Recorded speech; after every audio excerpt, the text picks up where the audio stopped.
Assalamualaikum warahmatullahi wabarakatuh. Selamat pagi, salam sejahtera untuk kita semua. Pada kali ini saya akan mempresentasikan hasil kerja kelompok 9 yang beranggotakan saya Muhammad Fajri Febrianto NIM 2019-12202, Muhammad Rofianto NIM 2019-12203, Putri Setiani NIM 2019-12204, Maria Siti Fatimah 2019-12205, dan Maulana Yusuf NIM 2019-12206. Pada kali ini saya akan menyampaikan materi tentang bab 26, yaitu audit atas proses right issue. 2.26.1 Pengertian right issue. Setiap perusahaan pastinya harus memiliki dana dalam memperluas usahanya, dan perusahaan bisa memilih beberapa kemungkinan, yaitu melalui kredit bank, menjual obligasi, menjual sahamnya ke masyarakat. Apabila perusahaan tersebut telah menjual ke masyarakat, maka dapat dikatakan bahwa perusahaan tersebut telah menjadi go public. Proses go public sendiri sebenarnya memerlukan persiapan seperti pemberkasan dan syarat yang diajukan harus bisa dipenuhi. Berikut merupakan persyaratan yang harus dipenuhi. Yang pertama yaitu perusahaan harus transparan. Harus ada keterbukaan mengenai keadaan keuangannya dan aktivitasnya. Yang kedua, sistem pengendalian akuntansi internal perusahaan harus baik. Yang ketiga, kondisi keuangan dan hasil usaha beberapa tahun lalu, sekarang, dan mendatang harus cukup baik. Yang keempat, perusahaan harus menyiapkan prospektus. Yang kelima, harus ada tax clearance dari Dirjen Pajak yang menyatakan tidak ada kewajiban pajak perusahaan yang menunggak. Yang terakhir, tidak ada masalah hukum yang menyangkut perusahaan di pengadilan.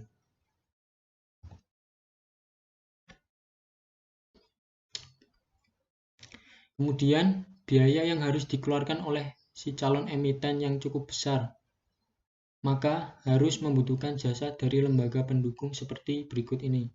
Yang pertama adalah financial consultant sebagai koordinator dalam persiapan go public. Yang kedua, lead atau main underwriter yang membantu emiten dalam menjual saham ke publik dan mengurus pembagian saham. Yang ketiga adalah sub-underwriter, yaitu membantu lead underwriter dalam melaksanakan tugasnya. Yang keempat, kantor akuntan publik yang bertugas mengaudit laporan keuangan calon emiten baik tahun lalu dan periode berjalan. Yang kelima, legal consultant, bertugas menangani jika calon emiten mengalami masalah hukum. Yang keenam, yaitu notaris. Notaris menangani perubahan dan pembuatan akta-akta yang diperlukan perusahaan dalam go public. Yang ketujuh, yaitu tax consultant, bertugas menangani masalah-masalah pajak perusahaan. Yang kedelapan, appraisal company, yaitu melakukan penilaian kembali terhadap aset perusahaan agar sesuai. Dan yang terakhir adalah Biro Administrasi Efek, yaitu tugasnya mengadministrasi daftar pemegang saham dan pembayaran dividen. Poin selanjutnya yaitu 26.2, tujuan atas proses right issue, yaitu tujuannya adalah untuk memeriksa kewajaran proses right issue dalam arti apakah dilakukan sesuai dengan keputusan Ketua Bapepam LK nomor KEP 26 PM tahun 2003 tanggal 17 Juli 2003.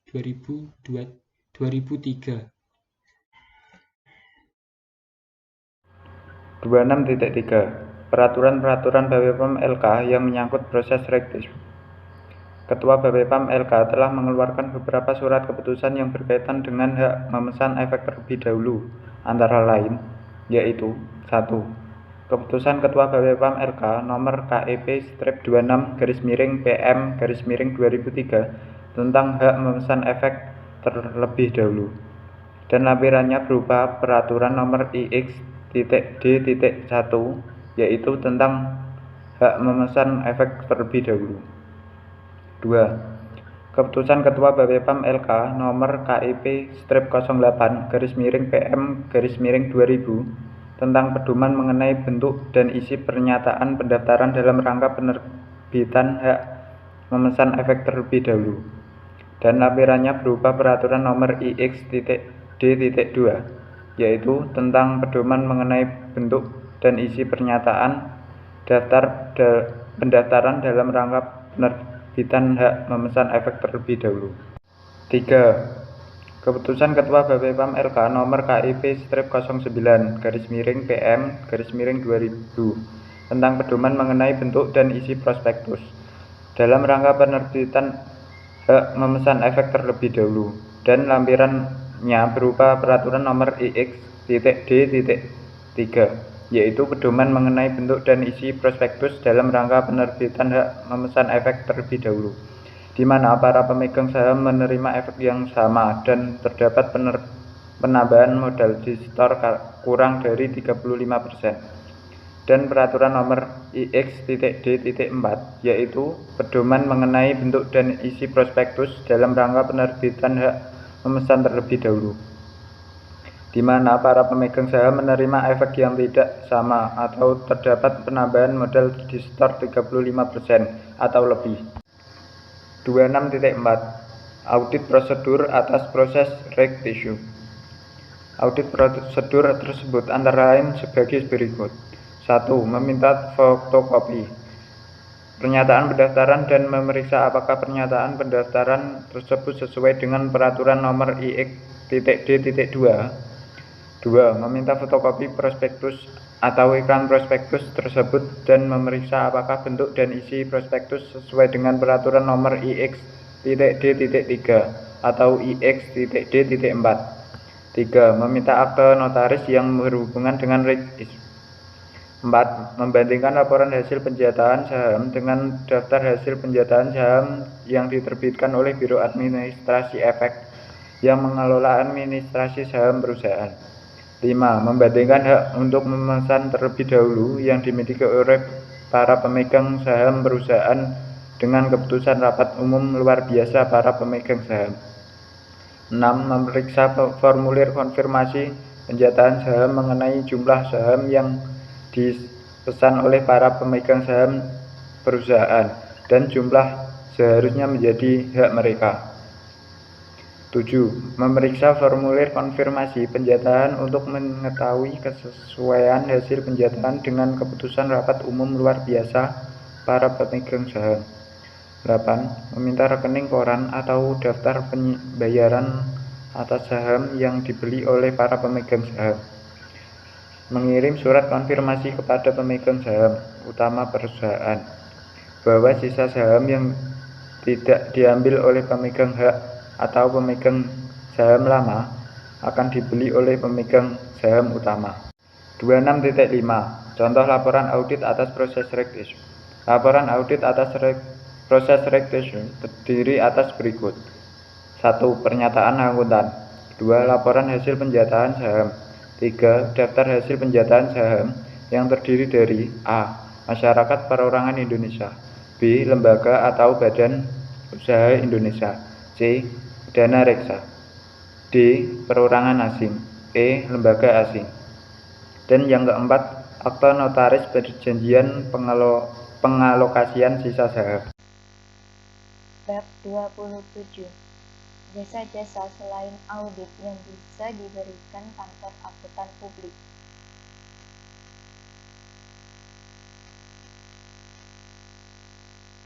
Jasa audit atas laporan keuangan merupakan salah satu jasa yang biasa diberikan suatu kantor akuntan publik yang cukup dikenal di masyarakat bisnis. Jasa-jasa lainnya yang bisa diberikan oleh kantor akuntan publik antara lain internal audit, manajemen audit, special audit, penelaah terbatas atau limited review, penyusunan sistem akuntansi, accounting service, kompilasi laporan keuangan, konsultasi pajak, konsultasi manajemen, recruitment service, in-house training. Apa itu arsersi? Atestasi atau attestation adalah suatu pernyataan pendapat atau pertimbangan orang yang independen dan kompeten tentang apakah arsersi suatu entitas sesuai dalam semua hal yang material dengan kriteria yang telah ditetapkan. Arsersi atau assertion adalah deklarasi atau suatu rangkaian deklarasi secara keseluruhan oleh pihak yang bertanggung jawab atas deklarasi tersebut. Jadi, assersi adalah pernyataan yang dibuat oleh satu pihak yang secara implisit dimasukkan untuk digunakan oleh pihak lain atau pihak ketiga. Dalam laporan keuangan historis, assersi merupakan pernyataan dalam laporan keuangan oleh manajemen sesuai dengan standar akuntansi keuangan di Indonesia. Standar attestation ada dibagi menjadi 3. Yang pertama, standar umum. Yang kedua, standar pekerjaan lapangan. Yang ketiga, standar pelaporan.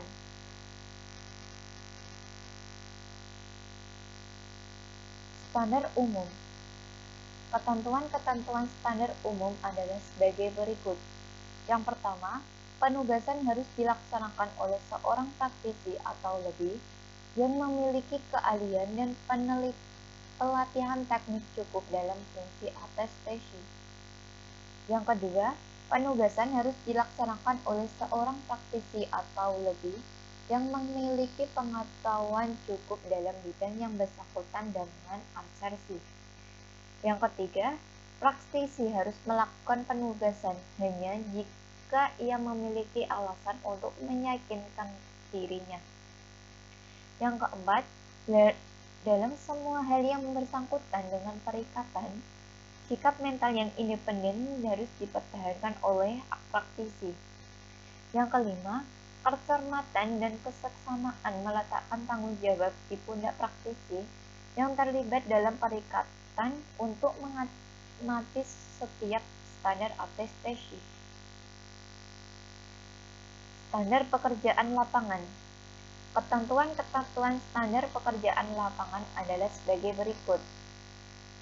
Yang pertama, pekerjaan harus direncanakan sebaik-baiknya dan jika digunakan asisten, harus disupervisi dengan semestinya. Yang kedua, bukti yang cukup harus diperoleh untuk memberikan dasar rasional bagi kesimpulan yang digunakan dalam laporan. Standar pelaporan. Ketentuan-ketentuan standar pelaporan adalah sebagai berikut. Yang pertama, laporan harus menyebutkan assersi yang dilaporkan dan menyatakan sifat penugasan perikatan atestasi yang bersangkutan. Yang kedua, laporan harus menyatakan simpulan praktisi mengenai apakah assersi disajikan sesuai dengan standar yang telah ditetapkan atau kriteria yang dinyatakan dipakai dengan alat pengukur. Yang ketiga, laporan harus menyatakan semua kebutuhan praktisi yang signifikasi tentang perikatan dan penyajian assersi. Yang keempat, laporan suatu perikatan untuk mengevaluasi suatu assersi yang disusun berdasarkan kriteria yang disepakati atau berdasarkan suatu penugasan untuk melaksanakan prosedur yang disepakati harus berisi suatu pernyataan tentang keterbatasan pemakaian laporan hanya oleh pihak-pihak yang menyepakati kriteria atau prosedur tersebut. Poin 27.3. Informasi keuangan interim. Informasi keuangan interim berarti informasi keuangan atau laporan keuangan untuk jangka waktu 12 bulan namun berakhir pada tanggal akhir tahun buku perusahaan. Pedoman pembuatan laporannya ada di PSAT nomor 1 tahun 2002. Seperti yang kita ketahui bahwa BAPEPAM LK mewajibkan perusahaan yang sudah go public untuk memasukkan laporan keuangan 6 bulanan atau laporan keuangan interim.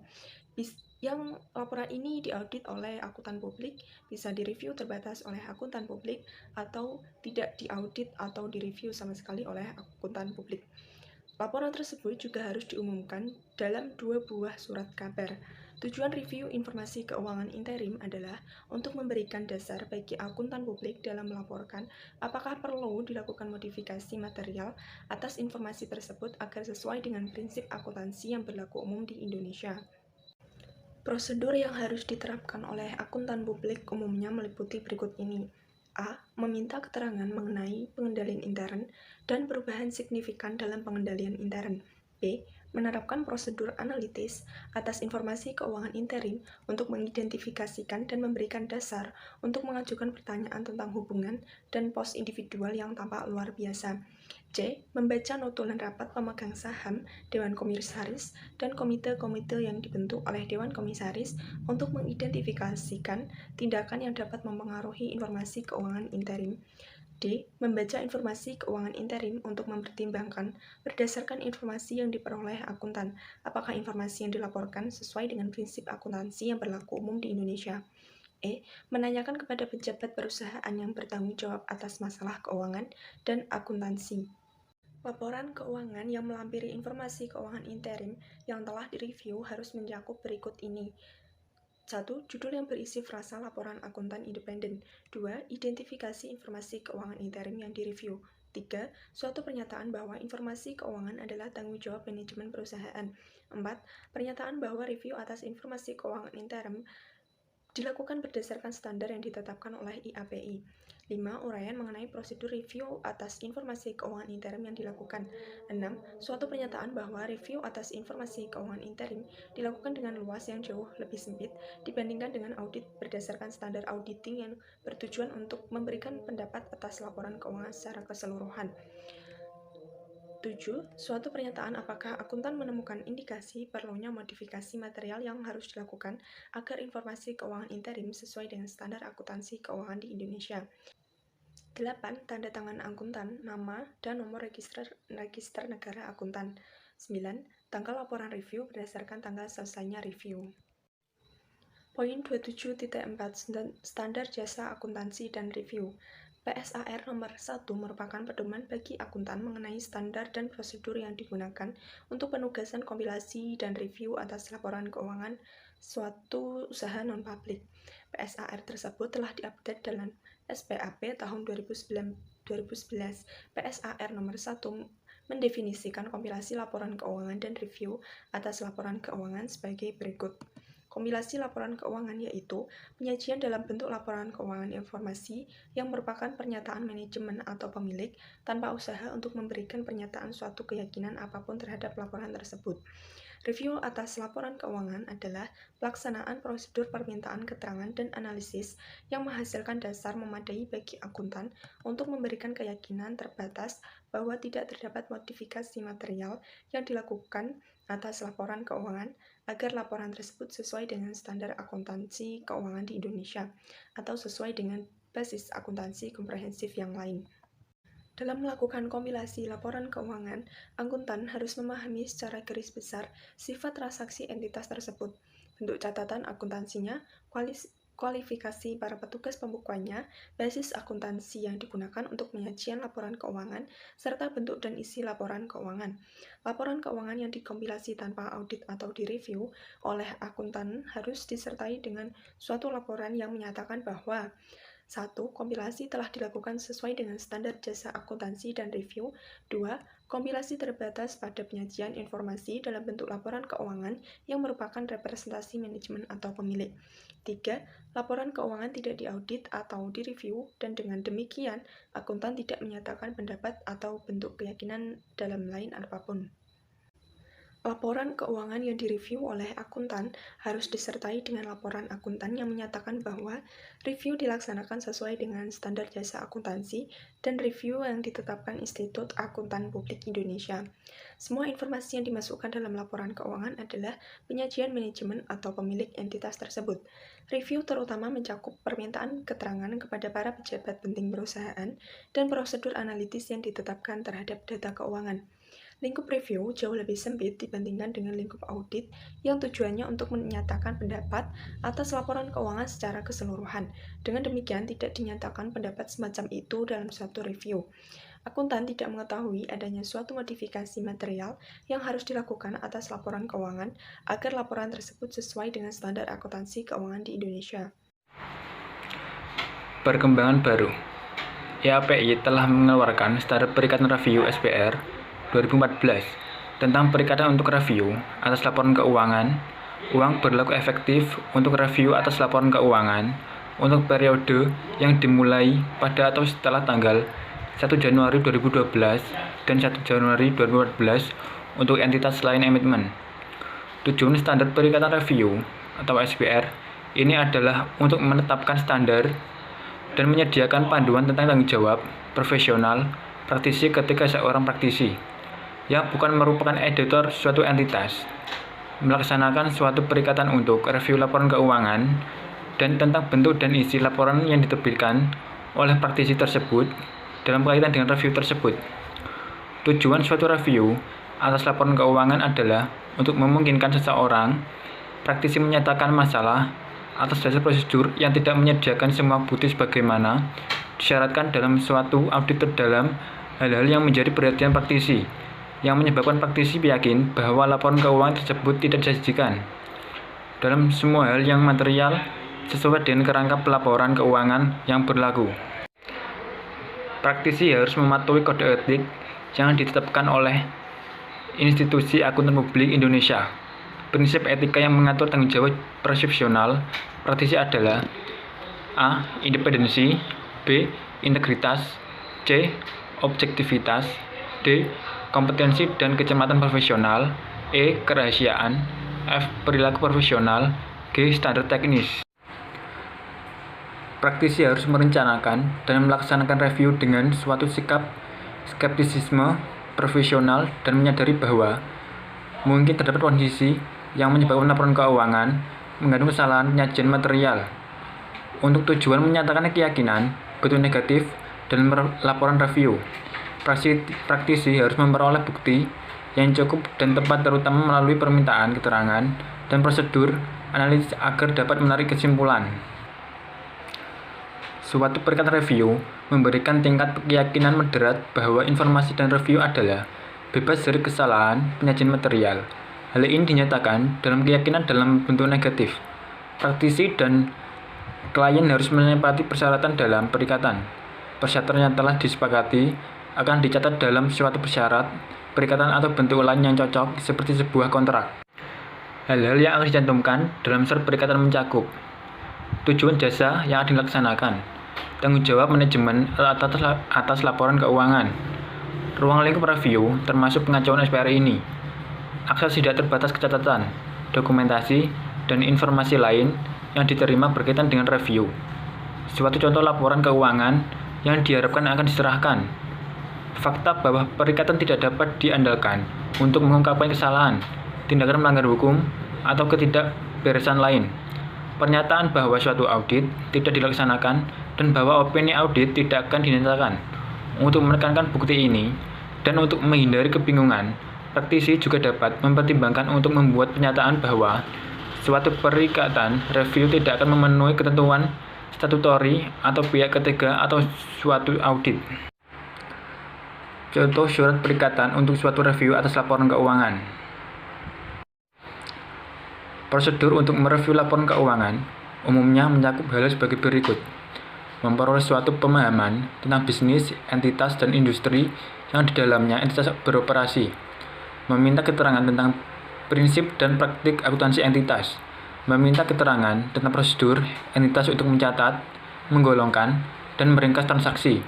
Mengumpulkan informasi untuk diungkapkan dalam laporan keuangan dan menyusun laporan keuangan. Meminta keterangan berkaitan dengan seluruh SRC, material dalam laporan keuangan. Prosedur analitis dirancang untuk mengidentifikasi hubungan dan unsur-unsur individual yang tampak tidak biasa. Prosedur tersebut mencakup membandingkan laporan keuangan periode kini dengan periode sebelumnya, membandingkan laporan dengan hasil dan posisi keuangan yang diharapkan, mempelajari hubungan unsur-unsur laporan keuangan yang akan diharapkan sesuai dengan pola yang dipresisikan berdasarkan pengalaman entitas atau norma industri. Dalam menerapkan prosedur ini, praktisi akan mempertimbangkan jenis hal-hal yang memerlukan penyesuaian akuntansi dalam periode yang lalu, meminta keterangan tentang tindakan yang diambil pendapat pemegang saham, Dewan Komisaris, komite dalam Dewan Komisaris, dan rapat lain yang berdampak terhadap laporan keuangan. Membaca laporan keuangan untuk mempertimbangkan berdasarkan informasi yang menjadi perhatian praktisi. Apakah laporan keuangan sesuai dengan basis akuntansi yang ditetapkan? Memperoleh laporan dan praktisi lain, jika ada dan jika dipertimbangkan perlu, yang perlu melakukan audit atau mereview laporan keuangan komponen dari entitas. Meminta keterangan kepada orang-orang yang mempunyai tanggung jawab atas keuangan dan akuntansi berkaitan dengan hal-hal. Laporan review atas laporan keuangan. Laporan review harus berisi suatu pernyataan tertulis yang jelas tentang keyakinan bentuk negatif. Praktisi harus mereview dan menilai kesimpulan yang ditarik dari bukti yang diperoleh sebagai basis untuk menyatakan keyakinan bentuk negatif. Berdasarkan pekerjaan yang telah dilaksanakan, praktisi menilai apakah terdapat informasi yang diperoleh selama review mengindikasikan bahwa laporan tidak menyajikan secara wajar dalam semua hal yang material sebagai dengan kerangka laporan keuangan yang berlaku. Laporan review atas laporan keuangan harus berisi unsur-unsur pokok berikut, umumnya dengan letak-letak sebagai berikut. Yang pertama ada judul, pihak yang dituju, paragraf pembuka atau pendahuluan, mencakup identifikasi laporan keuangan yang telah direviewkan dengan suatu pernyataan tentang tanggung jawab manajemen, entitas, dan tanggung jawab praktisi. Paragraf ruang lingkup yang menjelaskan sifat suatu review yang mencakup suatu pengajuan ke SPR yang berlaku untuk perikatan review atau standar atau praktik lain yang relevan, suatu pernyataan bahwa suatu review terbatas terutama pada permintaan keterangan dan prosedur analitis, suatu pernyataan bahwa suatu audit tidak dilaksanakan, dan prosedur yang dilaksanakan memberikan keyakinan yang lebih rendah daripada suatu audit, dan suatu opini audit tidak dinyatakan. Pernyataan keyakinan bentuk negatif, nama kantor akuntan publik, tanda tangan akuntan publik, nama akuntan publik, nomor registrasi akuntan publik, dan nomor registrasi nomor akuntan publik, tanggal laporan dan alamat kantor akuntan publik. Praktisi harus memberi tanggal laporan reviewnya dengan tanggal selesainya review yang mencakup pelaksanaan prosedur yang berkaitan dengan peristiwa yang terjadi sampai tanggal laporan tersebut.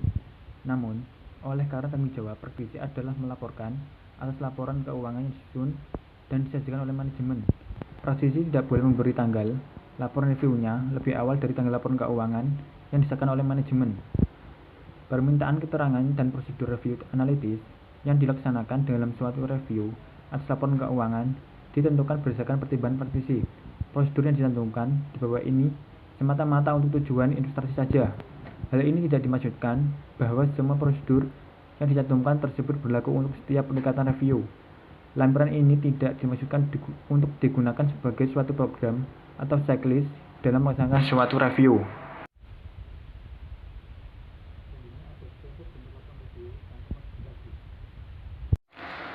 Contoh laporan review selain tanpa pengecualian untuk penyimpangan dari standar akuntansi keuangan. Contoh laporan tidak wajar untuk penyimpangan dari standar akuntansi keuangan. Audit Assurance Service. Menurut RS, standar untuk komplikasi dan review laporan keuangan adalah SSARS. Perikatan jasa review desain untuk memungkinkan praktisi memberikan keyakinan terbatas apakah laporan keuangan disusun sesuai dengan standar akuntansi yang berlaku. Hubungan antar pengumpulan bukti dengan tingkat keyakinan dipakai. Prosedur yang disarankan untuk jasa review adalah: yang pertama adalah dapatkan pemahaman atas bisnis klien dengan melakukan tanya jawab dengan klien, lakukan prosedur analitis, dapatkan surat pernyataan langganan, siapkan kertas kerja pemeriksaan. Selanjutnya ada contoh laporan review. Jasa komplikasi. Jasa komplikasi merupakan jasa untuk penyusunan laporan keuangan klien. praktisi tidak memberikan keyakinan apapun mengenai laporan keuangan tersebut. Persyaratan untuk jasa komplikasi. Yang pertama adalah pahami bisnis klien, pahami prinsip dan praktisi akuntan untuk perusahaan sejenis. Pastikan apakah informasi dari klien memuaskan. Review laporan keuangan komplikasi untuk mengetahui apakah ada perhilangan atau kesalahan dengan perhitungan matematis atau penyimpangan dari standar akuntansi keuangan. Selanjutnya ada contoh laporan komplikasi dengan full disclosure. Contoh laporan komplikasi non-disclosure. Sekian presentasi dari kelompok kami. Terima kasih. Wassalamualaikum warahmatullahi wabarakatuh.